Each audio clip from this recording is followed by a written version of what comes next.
Hey guys, in this video I'm going to show you how to add image in PDF file. So this is quite simple. I'm going to run you through the steps here. So in Google, I want you to type Sajda here, and we're going to go ahead and click this, click edit a PDF, upload PDF file. I'm going to choose this PDF sample right here.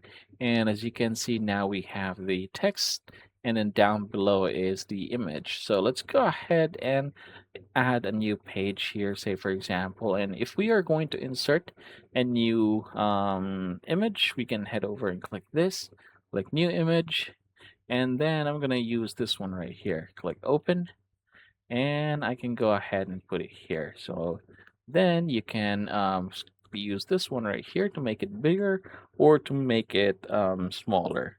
So once you're done with that, go ahead and click apply changes and click download right here. So I'm going to download this one for now, and then let's go ahead and open this.